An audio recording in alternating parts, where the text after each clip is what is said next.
Hello and welcome to another episode of the Field of 68's off-season grades. My name is Rob Doster. I have Mike Latulip here with me, and we have got to talk about the Terps. Normally, what we do with these things, Mike, is we say, this is who was lost, and this is who is coming back, and these are the pieces that they filled. Well, It's everything. everything is gone. It's all gone. The only thing left at Maryland from last season is Scott Van Pelt. That's it. But the change was made. Kevin Willard may not be allowed back in College Park here anytime soon, but I do think it is fair to say that the Terps uh, landed a pretty good coach. I have my take on Buzz Williams, and we can kind of get into that here and what he is as a coach and what he is as a and what his career has been, because I think he's taken a really interesting path in some of the directions that he's gone in. But he's brought us some talent, man. Miles Rice, I know he didn't have the greatest year at Indiana last year. I'm still all in on this kid as being a potential all Big Ten caliber player. I love Isaiah Watts coming in from Washington State. Elijah Saunders had a good, not great year at Virginia, but I think he's a guy with some upside. Darius Adams, five-star kid coming in, was committed to UConn, kind of a jack of all trade guy. A couple of bigs from Texas A&M followed Buzz Williams and Pharrell Payne and Solo Washington. A couple of bench guys from Kansas in their backcourt, and Marquise Passmore and David Coit. And then there's a couple of, the redshirt freshmen that followed Buzz from Texas A&M. You got a kid coming in from Northeastern who's going to be a role guy. But the headline is Miles Rice, Darius Adams, Pharrell Payne, and Buzz Williams. What do you make of Maryland's? What do you make of this roster, man? What do you make of what the Terps looked like this season? I think the personnel itself is just a really intriguing mix of upside bets, of clear-cut buzz system fits, Mm-hmm. and some reclamation projects, and then some unknowns sprinkled in there as well. So I'll always give a guy grace for it has to build from 0 to 1 in an 8-week span, like Buzz did. But now comes the real work, I think, of identifying because Buzz has a propensity to do this, right? Like you go back and look at previous years, it's like 9 guys started this season, 10 guys started this season, 9 guys started this season. How quickly can he find the group? Because you just, again, you have a lot of unknowns and who Mm-hmm. emerges in the summer, who emerges in the fall. I do like the pieces that they got. We'll get into all that. I agree with you on Miles Rice. But can you do enough here to be competitive in what should be an insanely competitive Big Ten this year? What I think is really interesting is that Buzz has kind of had three different iterations of who he is as a coach and the way that he wants to play based off of the places that he has been, right? When he was at Marquette, it was his guards were absolute killers. You couldn't deal with his four man. And he was playing four out, one in, and he would have the best guy at the power forward spot who was an NBA wing, and he would have the two best guards on the floor, right? I'm thinking for the people, this is going back ways, but Dominic James, Jarrell McNeil, Wes Matthews, Darius Johnson Odom was a killer, man. You had Jimmy Crowder. Butler, Jay Crowder, Wes Matthews, Vander Blue, Juan Anderson. Like his 1 through 4 was absolutely loaded, and these were guys that were going to go out and get a bucket and get a stop at the other end. When he was at Virginia Tech, it was more we're going to do some pace and space stuff. We're going to have 2 point guards on the floor. We're going to have a pick and pop five man to carry Blackshear. His best team had Nikhil Alexander Walker at the two, who was averaging like 12 points and 5 assists. And the killer on that team was a point guard named Justin Robinson, who was an absolute, he averaged like 6.5 assists a game. Yeah. Like that team was an elite offense that was good enough defensively. And they made it to the Sweet 16 and came like a bucket away from beating Zion Williamson and Duke in the Sweet 16 that year. Then he goes to Texas A&M, and he completely reinvents himself as a guy that is built around we're going to get every rebound, we're going to force as many turnovers as possible. We're not going to be able to shoot, but we're going to beat you up on layups, and we're going to go out there and we're going to play some football. It was like they were St. John's without RJ Lewis last season, more or less, without Zuby Ejiofor. And it worked to a point. Got back to a Sweet Six, or got back to the NCAA tournament the last 2 years. A couple wins, but it was there was a ceiling to what he built there. And I say all that to say this. I look at this roster, Mike, and I feel like you have the point guard that you would have wanted at Virginia Tech. You have the five man that you would have wanted at Texas A&M. You have the wings that you would have wanted at Marquette. And it feels like he put this roster together because he needed 15 guys on his roster, as opposed to having like a coherent plan in this is what I want to be, this is how I want to build, this is the program, this is the vision that I have. And if you look at what he's done over his career, like it's always a crescendo, right? It's a slow build. His last season at Virginia Tech was his best team. The last two seasons at Texas A&M were his best team. It kind of fell on its face his last year at Marquette, which is why he had to get out the door. But you saw him go from like tournament, second weekend, made an Elite Eight. And I feel like this is the start of the slow build. It's one of the more intriguing storylines in the Big Ten because here he comes again into a new conference, and you can see he's kind of shape shifted with the different conferences: Big East, ACC, SEC, Big Ten, and I think he created and molded that team at Texas A&M to survive the SEC. Mm-hmm. I think is really what he did. Now you have numbers last year. When you look at them just from a metric standpoint, their offense was 42nd in the country, but very, very much propped up by the offensive rebounding and their ability to get to the free throw line. The defense was great. Now they pressed a lot, they zoned a lot, and they were able to control the defensive glass. But I just look at like how are they going to play this year? Because the personnel would suggest maybe there's some remnants of all those teams, kind of almost like you alluded to. Those Virginia Tech teams and those Marquette teams had so much more wiggle offensively from the guard and wing spot. Now, Wade and Phelps last year, and I was going back and looking at this and it kind of blew my mind. I mean, you want to talk about being inefficient offensively. I mean, granted, they went and tracked down a lot of these misses, but you had those two guys taking 10 threes a game combined at a 29% clip. Yeah. It's horrendous. Yeah, they didn't run offense. What they did was they gave the ball to those two guards, and Buzz basically said, "Go try to make something, Wade. All right, now it's your turn, Zerk. Now it's your turn, Wade. Now it's your turn, Zerk. And if you miss, doesn't matter because we got all these future tight ends under the rim that are going to go get this rebound if you miss." He had two basketball players and three football players. Is what you look for when you're trying to build out a high school team, right? Like he had two basketball players and three football players. We're going to force some turnovers. We're going to try to get as many layups as possible, and you guys can just chuck whatever you want. It was great. If you're Wade Taylor, that's probably the most fun you're ever going to have playing basketball. You can do whatever you want. No one's going to say anything to you. Yeah, and I think too, just I would love to, first of all, I would love to see Mike Tulip in that role. Like, what do we if we just have full? I wouldn't get on the floor at Texas A&M. I'd be they're not a lot of guys look like me on the floor at Texas A&M. Touche. But or really for Buzz Williams in general. But it's funny because when you look at A&M, and maybe this is a reason why Buzz Williams decides to reinvent himself every 5-6 years, it feels like. Because when you think about recruiting, he can get a fresh start at Maryland and pitch something different than maybe what he's been doing at Texas A&M. Because there's how many guards or wings are looking at Texas A&M and really high-powered scoring guards and wings are looking at Texas A&M in previous years like, I want to go there to, like, that's going to help me develop offensively, or that's going to help me take that next step forward for me to go to the NBA potentially. And now is this a chance for him at Maryland to be like, you know what? I can pitch something different because it's new. I can tell you're going to do this at Texas A&M, but you throw on the tape like, dude, I know this is what you've done the last 2-3 years. Like things get bogged down. It's very much just kind of it's a rugged play style that doesn't fit a lot of guys. You have to have a really specific guy to do that. I just think you can have remnants of that. You can have the offense. You can prioritize offensive rebounding, getting the free throw line and second chance opportunities. I think every team does that to a degree, but there has to be balance.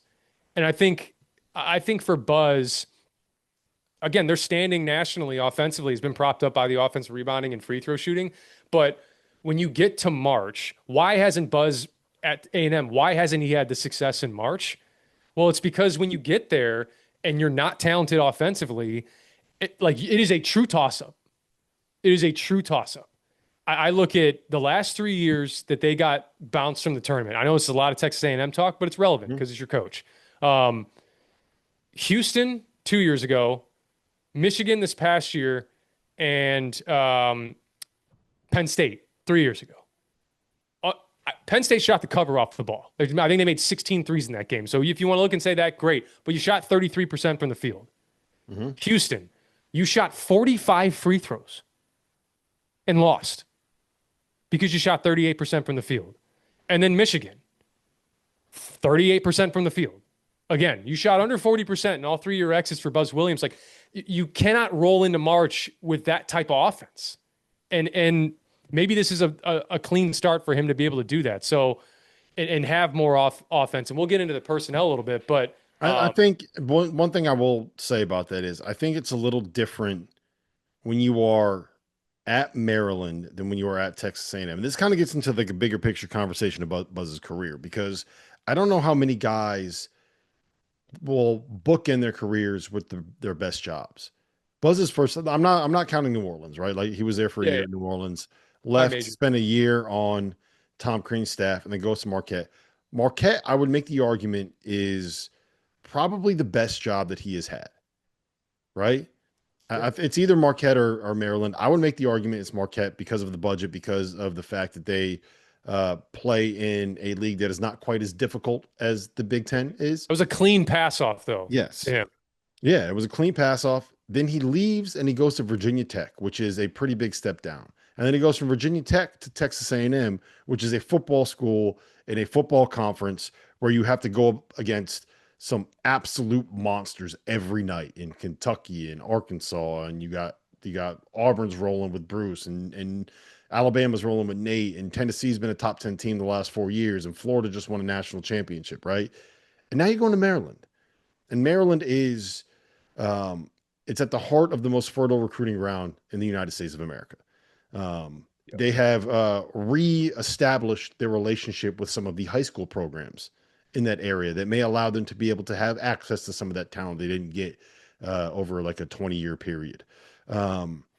And if you want to tell me that Maryland is the best job, I'm not going to argue really all that hard that Maryland or Marquette, whichever one's a better job. So I think that you're going to be able to see him get a level of talent that he couldn't get at Texas A&M. And I don't think he has to adapt to survive the way he did at Texas A&M. And I fully expect more pieces like the Miles Rices and the Darius Adams and players of that ilk coming in, as opposed to building out your roster with all due respect. But like, Solo Washington needs to be a bit part guy on this program. Pharrell Payne needs to be like your fifth best starter if you're going to find a way to be able to win in the Big Ten the way that he wants to be able to win in the Big Ten. If you haven't heard by now, we have partnered with BetMGM for this season. We'll be using BetMGM lines to make all of our picks, and we'll have special offers for the listeners and the viewers. Download the BetMGM app and sign up using the bonus code FIELD. Deposit at least $10 and place your first wager on any game, and you'll receive up to $1,500 in bonus bets. Go download the BetMGM app and use the code FIELD today. Yeah, I think Maryland is ready to win out of the box more than they were more than Texas A&M was, more than Virginia Tech was. That almost goes without saying. But yes, personnel wise, like what you're saying, you go on down the list, and we can maybe just, you want to hop into X Factors right now? Yeah, do it. Go ahead. Let's do it. Because it's Miles Rice. Yeah. It's Miles Rice. Yeah. I literally wrote the same thing. He's not the X factor. He is the factor. Yeah. Yes. No, he is, man. Like, I think, can he find himself again? Because that year at Indiana, we know, and I won't belabor the point, they had no direction. Mm-hmm. They had no direction. Washington State, when he was there his freshman year, had a very specific way they wanted to play. It was kind of pull you in the mud. They kind of grinded you down offensively. And then as a player, you can go to that. You have predictability, and predictability breeds confidence.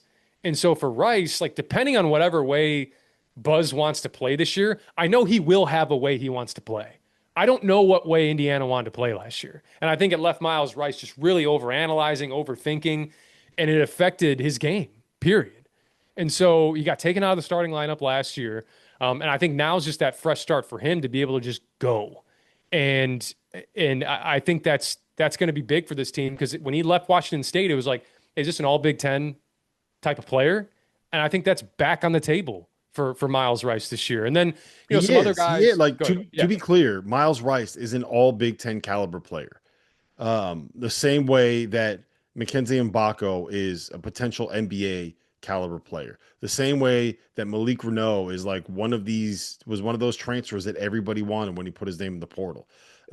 I would make the argument that a lot of those guys got stifled because of the way that Indiana wanted to play. You can't play two bigs together in college basketball in 2025 if neither of them can shoot.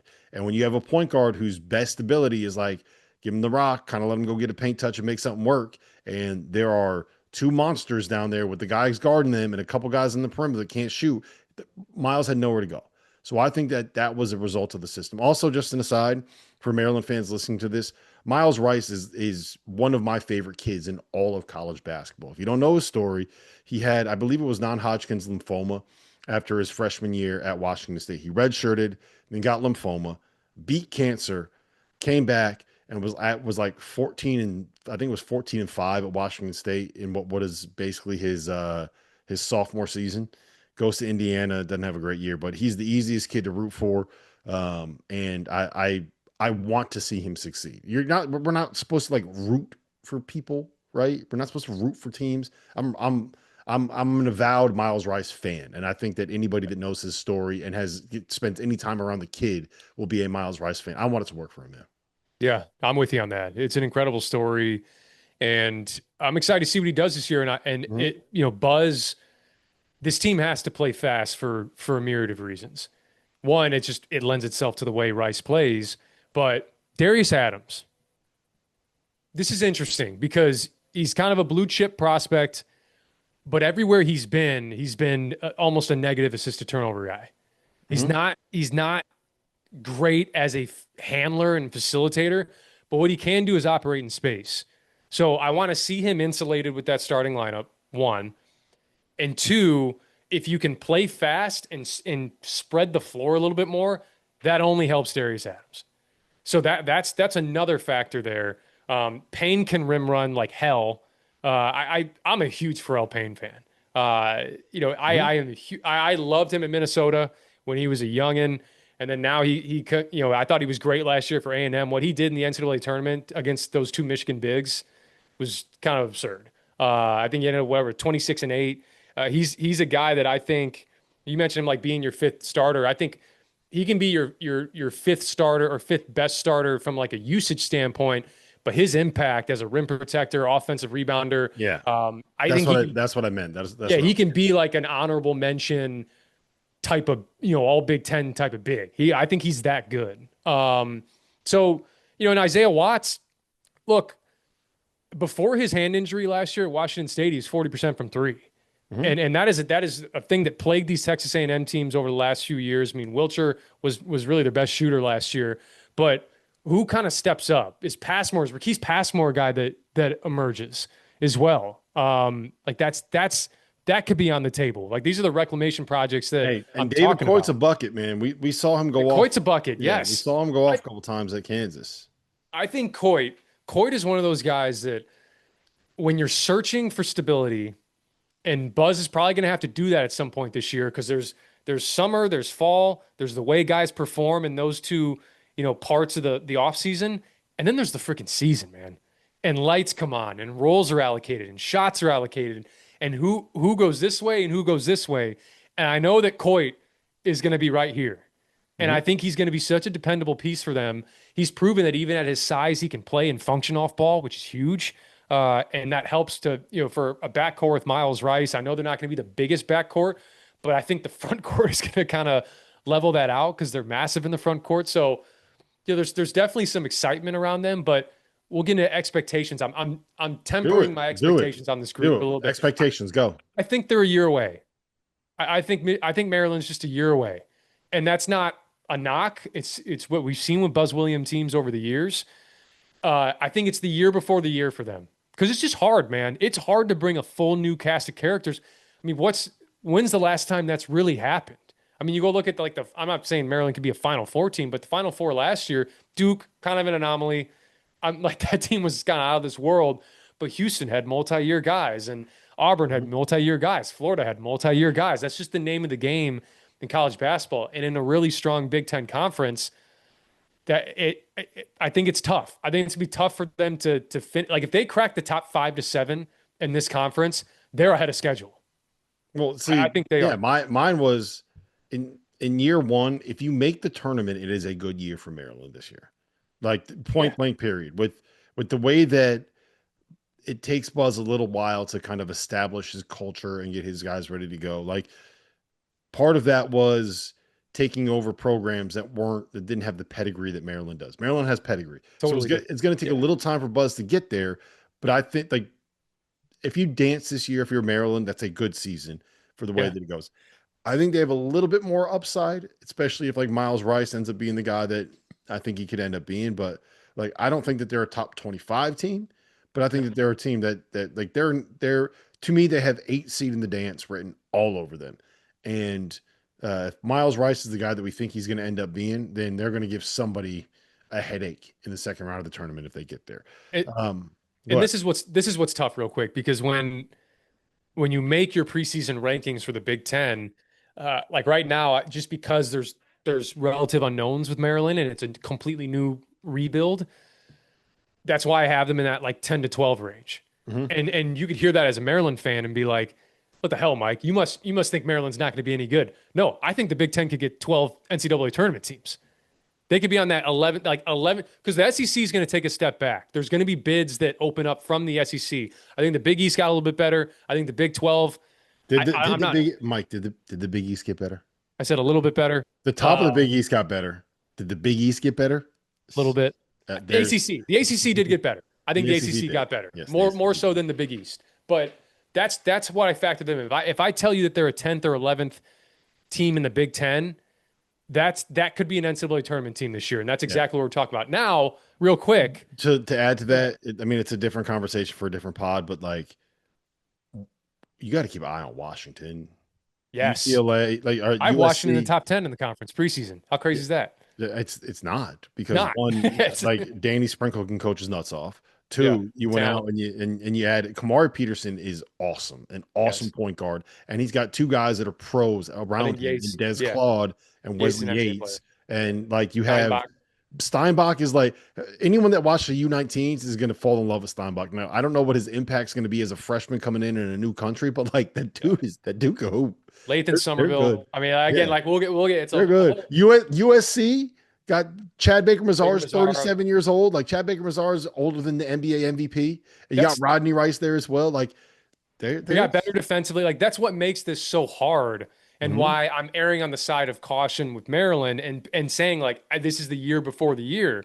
But Mike, I'm a Terps fan. Give me hope. Well, let me just tell you this: the last four Big Ten champions, have all finished in the top two in offensive rebounding percentage. Now, now, what did all those four teams also have in common? They were top five in offensive rating in the conference, in offensive efficiency. So yes, you may be that team on the glass, Maryland, but can you take that step forward with this group offensively? That's the question. Yep. Pharrell Payne, for the record, was his offensive rebounding percentage himself was 13.6, which is a Dude, ridiculous number. absurd. That's an absurd number. All right. Off-season grades. I am giving Maryland a B plus.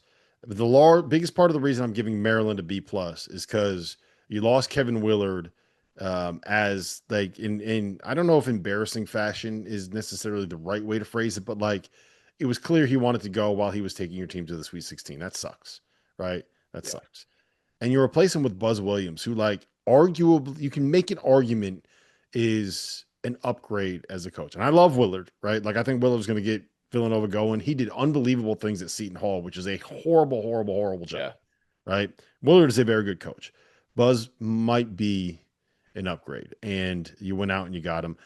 My hot take is that in the next 5 years, right? Like Buzz kind of has like a 5 year, 5 to 6 Yeah. year window where he Yeah. kind of like he's a lot. He's gonna burn through it. He's the definition of a 3 to Yes. 5 year plan. Yeah, he burns hot. Let's just put it like that. But I think the next 5 years, Maryland will be in an Elite Eight. That is my hot take. Next 5 years, he'll be in the Elite Eight. I would give Buzz a C plus for the roster that he put together, but like it's hard, man.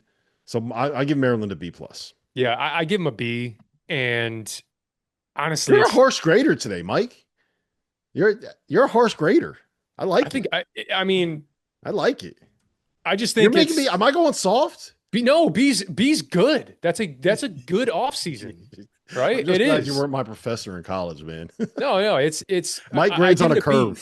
curve. Now think about how differently we're looking at this, and not to like I know it's not necessarily a deep cut because it's recent, but if they got one of Rice or Gillespie, somehow we're just able to retain one of those guys. Like how different do we view this group? Rice, yes. Gillespie, for me, it would not be markedly different because Really? I don't think you get Miles Rice if you keep Jacoby Gillespie, and I think Miles Rice will be like 90% of what Jacoby Gillespie was, 90 to 95. Like I don't think you have both of those guys in the portal this year, No, right? I don't think you would. That's the thing. I don't think you would have gotten Rice in that So scenario. yeah, no. So then no, I think if you get Rodney Rice, if you keep Rodney Rice and Or you have sorry, Gillespie. You would have yeah, gotten Gillespie in that yeah. Gillespie So in I, that scenario. I think if Yeah. they have Rodney Rice, I'm looking Jesus. at him very differently because I think you Yeah. add the P. Does that make sense? No, that makes sense. Yeah. Yeah, that makes sense. I have the B because I think depending on which way he wants to go with this system, I mean, Solo Washington, I know he's going to guard. He's one of the more elite defenders in college basketball. That all comes down to how you want to play. And Pharrell Payne, like you brought over a really solid floor, I Mm-hmm. think, just with some of the rebounding, some of the defense, but now comes how you want to evolve as and how the system evolves throughout the season and how they decide as the season goes on what their best path is to winning games. Because a lot of coaches can have a plan in the fall, then the season takes place and they shift. So I think that's likely to happen for Maryland, regardless of which direction they choose out of the gates. Like either he's going to choose the defense and rebounding and have to pivot, or he's going to come out with something else and then be like, I need to fall back to where I'm comfortable. So Yep. he's at least giving himself options. But a B is solid. That's all I'm saying. Yep. Yep. I agree. All right. Listen, this has been Field of 68 offseason grades for the Maryland Terrapins. Keep it locked on the Field of 68 YouTube channel and podcast feed. Right now, there's probably 25 or 30 of these up. We're going to have another 10 to 15 rolling out here before the summer comes to an end. So for Mike Latula, my name is Rob Doster. This has been Offseason Grades.